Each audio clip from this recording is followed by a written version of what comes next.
इस वीडियो में mainly breast के 10 MCQs हैं जो कि ब्रेस्ट के बेसिक पार्ट से लिए गए हैं।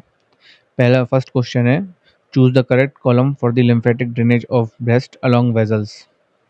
तो जो ग्रुप हैं इसमें ऑप्शंस में वो हैं A anterior group, B posterior group, C lateral group. और इसमें जो वेजल्स लिए गए हैं वो हैं along subscapular vessels, along axillary vein, along thoracic lateral thoracic vessels. तो इसमें आपको ऑप्शंस देख करके आंसर मार्क करना है कि कौन सा ग्रुप कौन से वेसल्स के अलोंग लिम्फेटिक ड्रेनेज होता है। इस क्वेश्चन का आंसर है जो एंटीरियर ग्रुप है वो लिटल थोरेसिक वेसल्स के अलोंग होता है, पोस्टीरियर ग्रुप है वो सबस्कैपुलर वेसल्स के अलोंग होता है, और लिटल ग्रुप है जो एक्सिलरी वेन के अलोंग होता है। इस आंसर को समझने से पहले हमको लिम्फेटिक ड्रेनेज ऑफ ब्रेस्ट को समझना होगा।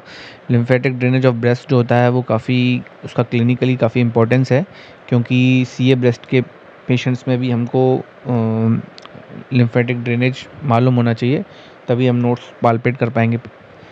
तो जो लिम्फेटिक ड्रेनेज होता है ब्रेस्ट का, उसमें 75% जो होता है वो axillary group of lymph node से होता है, और 25% lymphatic drainage internal memory group of lymph node से होता है। जो axillary group of lymph nodes हैं वो बेसिकली 5 पार्ट्स में डिवाइड किए गए हैं: anterior group, posterior group, lateral group, central group and apical group. जो एंटीरियर ग्रुप होता है वो अलोंग लेटरल थोरेसिक वेजल्स होता है, जो पोस्टीरियर ग्रुप होता है वो अलोंग सबस्कैपुलर वेजल्स होता है, जो सेंट्रल ग्रुप होता है वो along the lateral chest wall over the second, third and fourth rib in the axilla. और जो अपाइकल ग्रुप होता है वो सुप्रा क्लेविकुलर फोसा रीजन में होता है। Answer is next question, choose the correct option regarding blood supply of breast. A lateral thoracic artery 30% and superior thoracic artery 60%, B superior thoracic artery 30 and lateral thoracic artery 60%, C lateral thoracic artery 30% and internal memory artery 60%, D internal memory artery 60 and superior thoracic artery 30%. Internal memory artery 60% and lateral thoracic artery 30%। इस answer को समझने के लिए हमको blood supply of breast को समझना होगा। जो ब्लड सप्लाई ऑफ ब्रेस्ट है वो लेटरल थोरेसिक आर्टरी, जो कि second part of axillary artery से ओरिजिन होती है, वो 30% ब्लड सप्लाई करता है ब्रेस्ट को, और इंटरनल मेमोरी आर्टरी 60% सप्लाई करता है ब्रेस्ट को। तो जो टू मेन आर्टरीज होती हैं वो लेटरल थोरेसिक आर्टरी और इंटरनल मेमोरी आर्टरी होती हैं, जो कि 60% इंटरनल मेमोरी आर्टरी है और 30% लेटरल थोरेसिक आर्टरी है। इसके अलावा minor supply pectoral branches of acromiothoracic artery से और सुपीरियर थोरेसिक आर्टरी से होती है। Next question is, what is Rotter's lymph node? A posterior group, B anterior group, C interpectoral group, D apical group. ये जो ग्रुप हैं वो axillary lymph nodes के ग्रुप हैं। The answer of this question is C interpectoral group. Interpectoral group lies between pectoralis major and pectoralis minor muscle. Next question, choose the correct option from the following. In this question, level of lymph nodes is given. Example are level 1, level 2 and level 3. And in the next column, location of lymph node is given. For example, behind the pectoralis minor, above and medial to pectoralis minor, and below and lateral to pectoralis minor. हमको इस options में level 1 और level 2, level 3 को pectoralis minor on the basis of location regarding to pectoralis minor के according select करना है। तो जो आंसर है इस क्वेश्चन का, आंसर सी, मतलब कि ए लेवल 1 जो है वो ब्लो और लेटरल टू पेक्टोरलिस माइनर है, लेवल 2 है वो बिहाइंड द पेक्टोरलिस माइनर है, और जो लेवल 3 है वो above and medial to pectoralis minor है। और सिंपल लैंग्वेज में समझने के लिए, लेवल 1 जो लिम्फ नोड्स होते हैं वो पेक्टोरलिस माइनर के लेटरल होते हैं, लेवल 2 जो लिम्फ नोड्स होते हैं वो पेक्टोरलिस माइनर के बिहाइंड होते हैं, और जो लेवल 3 लिम्फ नोड्स होते हैं वो पेक्टोरलिस माइनर के अबव और मीडियल होते हैं। Next question is, mammography uses low voltage high amperage x-rays, B high voltage low amperage x-rays, C high voltage high amperage x-rays, D low voltage low amperage x-rays. Answer is low voltage and high amperage X-rays. Now I will tell you some points regarding mammography. It is a plain X-ray of soft tissue of breast using low voltage and high amperage X-rays. Plain x-ray का मतलब है कि इसमें कोई contrast का use नहीं किया जाता है. इसमें टू फिल्म्स आर टेकन. एक क्रेनियोकॉर्डल व्यू होता है और एक मीडियोलेटरल व्यू होता है. क्रेनियोकॉर्डल व्यू होता है वो अबव डाउनवर्ड होता है. मीडियोलेटरल व्यू होता है वो फ्रॉम साइड टू साइड होता है. इसमें डोज ऑफ रेडिएशन है वो 0.1 ग्रे का एब्जॉर्प्शन होता है. जो फाइंडिंग्स होती हैं उसमें हमको कैल्सिफिकेशन मिल सकता है. जो माइक्रो कैल्सिफिकेशंस हैं वो हमको मैलिग्नेंसी की तरफ इंडिकेट करती हैं. जो मैक्रो कैल्सिफिकेशंस हैं, अगर हमको मैक्रो कैल्सिफिकेशंस मिल रहे हैं तो वो बेनाइंग लीजन्स की तरफ इंडिकेट करते हैं. अगर हमको कोई लीजन मिल रहा है और उसकी शेडो स्मूथ राउंड है तो वो बेनाइंग कंडीशन की तरफ इंडिकेट करती है. अगर उसकी शेडो रेगुलर है तो वो कार्सिनोमा की तरफ इंडिकेट करती है. उसमें स्पाइकुलेशंस हैं. डक्ट, जो ब्रेस्ट में जो डक्ट्स हैं उसमें डिस्टॉर्शन मिल रहा है तो वो भी मैलिग्नेंसी की तरफ इंडिकेट करती हैं. तो इन्हीं सब फाइंडिंग्स को देखते हुए अब मैमोग्राफी को screening as a screening method भी यूज़ करते हैं. नॉर्मली आफ्टर 40 ईयर्स रिकमेंड किया जाता है. Question: In which category of breast imaging reporting and database system biopsy is indicated? Option A category 3, option B category 4, option C category 5, D option category 6. Answer is B category 4. Brar's जो system है वो basically American college of radiology द्वारा develop किया गया है. इसमें category 0 से category 6 बनाई गई है. इसमें मैमोग्राफी और अल्ट्रासाउंड की इमेजिंग को रिपोर्टिंग को इंटरप्रेट किया जाता है. इसके बेस पे 0 से लेकर 6 कैटेगरीज बनाई गई हैं. जो कैटेगरी 0 है वो उसमें असेसमेंट पूरा नहीं हो पाया है और हमको आगे फर्दर एवेल्यूएट करने की ज़रूरत है. अगर किसी मैमोग्राफी की रिपोर्ट को कैटेगरी 0 में डाला गया है तो हमको उसको दोबारा एवेल्यूएट करना पड़ेगा. अगर कोई पेशेंट है उसमें मैमोग्राफी की रिपोर्ट को कैटेगरी 1 में डाला गया है, इसका मतलब है कि रिपोर्ट नेगेटिव है और उसमें पॉसिबिलिटी ऑफ मैलिग्नेंसी 0% है और उसको रूटीन एनुअल स्क्रीनिंग मैमोग्राफी के लिए अगर 40 ईयर्स ऑफ अबव एज है तो उसको एडवाइस दी जाती है. उसके बाद अगर कोई पेशेंट कैटेगरी 2 में आ रहा है तो वो बेनाइन फाइंडिंग्स की तरफ इंडिकेट करता है और उसमें भी उसको रिटन एनुअल स्क्रीनिंग मैमोग्राफी के लिए जाना चाहिए. फिर कैटेगरी 3 जो पेशेंट होते हैं वो प्रोबेबली बेनाइन हो सकते हैं. उसमें जो मैलिग्नेंसी के रिस्क होते हैं वो more than 0 but less than 2% होते हैं और उनका फॉलोअप यूजली 6 मंथ्स के लिए बोला जाता है.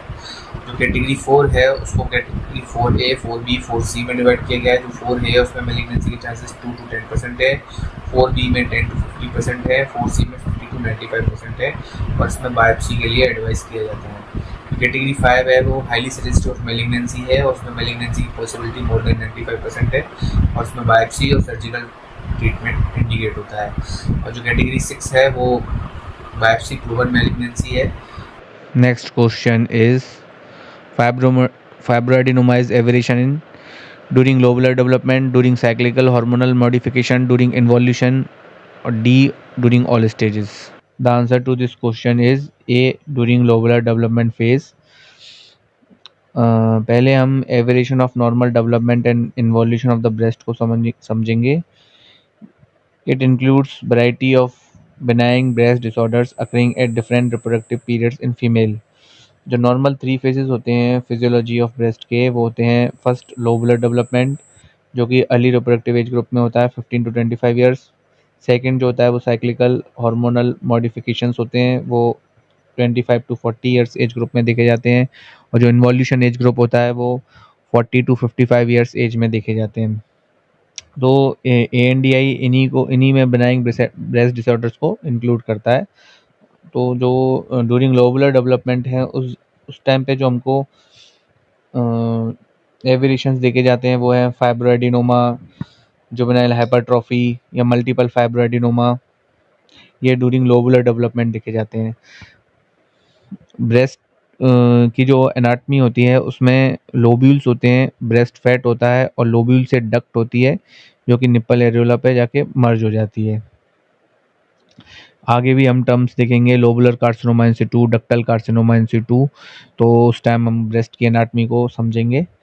ठीक है, तो अभी मैं जो आपको ANDI के बारे में बताना चाह रहा हूँ, वो मैं ये कहना चाह रहा हूँ कि ये जो डिफरेंट रिप्रोडक्टिव एज ग्रुप्स होती हैं 15 to 25, 25 to 40 और 40 to 55, इसमें डिफरेंट बिनाइन डिसऑर्डर्स हमको मिलते हैं। जैसे कि फाइब्रोएडिनोमा हमको 15 to 25 एज में मिलता है, 25 to 40 एज ग्रुप में हमको फाइब्रोएडिनोसिस और साइक्लिकल मैस्टैल्जिया, सिस्ट, ये सब डिसऑर्डर्स मिल सकते हैं। इन्वोल्यूशनल एज ग्रुप में हमको sclerosing adenosis, ductal dilation, duct involution, epithelial changes like epithelial hyperplasia, atypia, periductal fibrosis, ये सब मिल सकते हैं। Next question is giant fibroadenoma is classified as A more than 2 centimeter, B more than 3 centimeter, C more than 4 centimeter, D more than 5 centimeter. The answer is D more than 5 centimeter. Surgery में और भी terms मिलते हैं, जैसे कि giant duodenal ulcer, giant gastric ulcer, giant fibroadenoma, toxic megacolon, giant naevus. तो giant duodenal ulcer more than 2 centimeter होता है, giant gastric ulcer more than 3 centimeter होता है, giant fibroadenoma more than 5 centimeter होता है। टॉक्सिक मेगाकोलोन जो ulcerative colitis की condition में देखी जाती है वो मोर देन 6 सेंटीमीटर होती है। जायंट निवियस जो मेलानोसाइटिक मेलानोमा में देखा जाता है वो मोर देन 20 सेंटीमीटर होता है। Next question, choose the correct stages in the fibrocystic disease of breast. A stage 1 is stromal proliferation, stage 2 adenosis, stage 3 cyst। इन्हीं स्टेजेस के अकॉर्डिंग हमको राइट ऑप्शन सेलेक्ट करना है। The answer of this question is option A. Option A is stage 1 stromal proliferation, stage 2 adenosis, stage 3 cyst formation. Answer को समझने के लिए पहले हमको फाइब्रोसिस्ट एडिनोसिस को समझना होगा।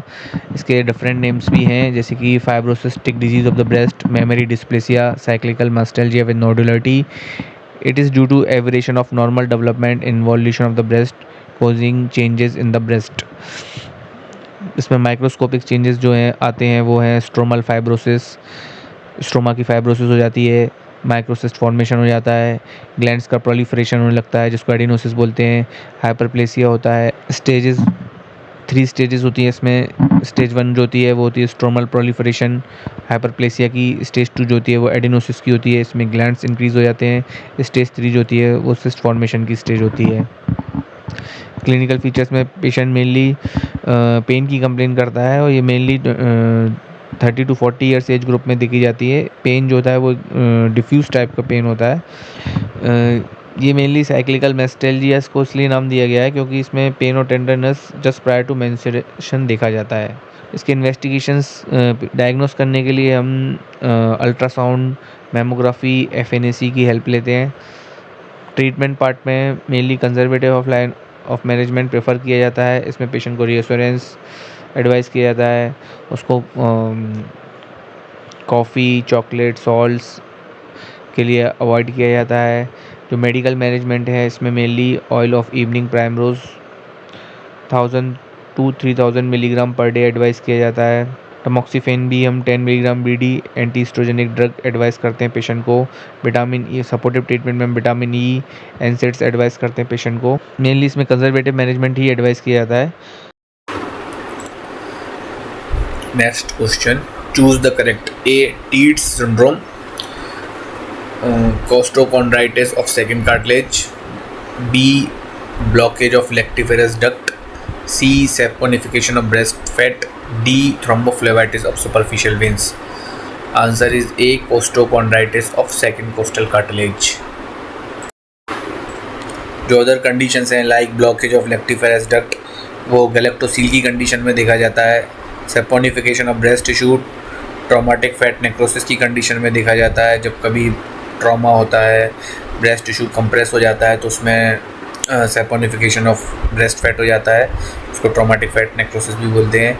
Thrombophlebitis of superficial veins Mondor's disease में देखा जाता है। Mondor's disease is a spontaneous thrombophlebitis of the superficial veins of the breast and anterior chest wall. It is a self-limiting condition. Treatment part is restriction of arm movements, brazier support, anti-inflammatory drugs, occasionally surgical excision of the involved segment of the vein.